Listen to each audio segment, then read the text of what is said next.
It's a pleasure to be with you today to talk about anniversaries of some of the most important legislation that's impacted America, and certainly those of us that ARP is concerned about are senior citizens, those who are over age 50.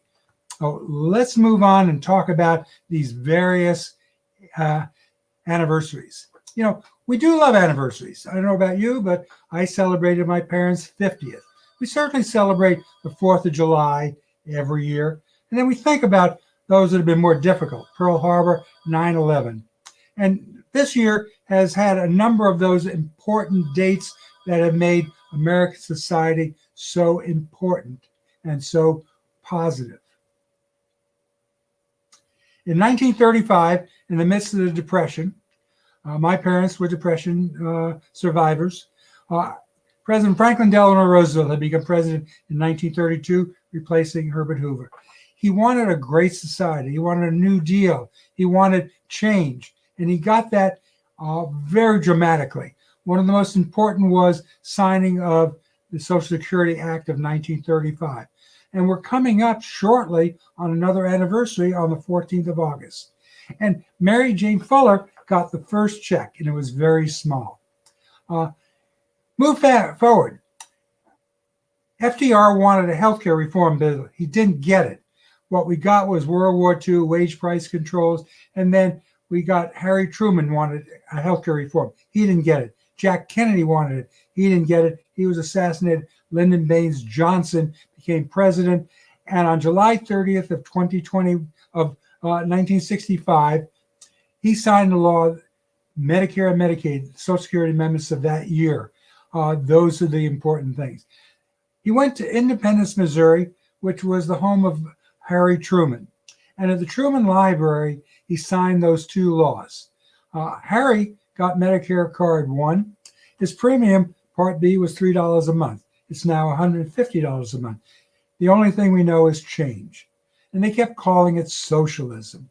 That's kind of pejorative that was thrown around so often.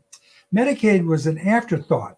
It was considered the compromise of Part A with the Hospital Association, Part B with the Medical Association, and as an afterthought, a few dollars to the states for a little program called Medicaid.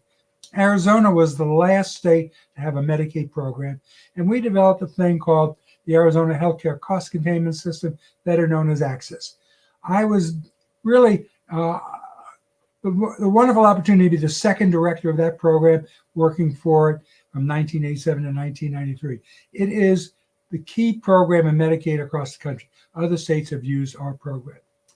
In 1990, President George H.W. Bush signed the Americans with Disabilities Act, a major step forward in civil rights. And as he said after he signed it, that this was going to be something that it added to the civil rights amendments of 1965 and gave those people with disabilities the same sort of protection that we had given in 1965. He said, let the shameful wall of exclusion finally come tumbling down. Incredibly important bill. It has gone to Supreme Court various times, and other states have moved forward with it. But clearly, Americans with Disabilities Act, important piece of legislation we still have. And then it was 11 years ago that Barack Obama, sitting in the White House, signed into law the Affordable Care Act, better known as Obamacare. And it has had a tumultuous political experience. It has been repealed and replaced, and opponents did call it socialism and said it was a death panel was in it. It wasn't. And finally, when it came to a vote in the Senate, it was up to John McCain. In one of his last votes, he went to the floor of the Senate and went thumbs down and said, "We are not repealing Obamacare. We're keeping it." Thank you, Senator McCain. We've got another thing going on now. And we will be remembering COVID-19 for a considerable period of time. It started in a little over a year and a half ago. What we've seen is when it first started, President Trump said, it's not going to be a big deal, and it's going to miraculously go away. It didn't happen. And then in January of this year, when vaccines became available, said, we see the end of the tunnel. Not exactly what happened. And President Joe Biden said earlier this spring that by the 4th of July, it will be behind us. That didn't happen. What we're seeing instead is this epidemic will be with us, and we will be remembering it for its 5th anniversary in 4 years. So with that, I'd like to finish.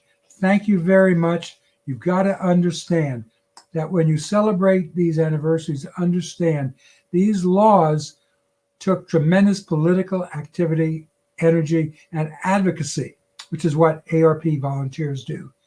And that issue is not going away. We still have things we need to deal with. We are going to deal with going forward in this coming year. And so I want to thank you for listening. And I want to say, go forward, advocate for the best things we can do for the American people and for those ARP supports those over 50. Thank you very much.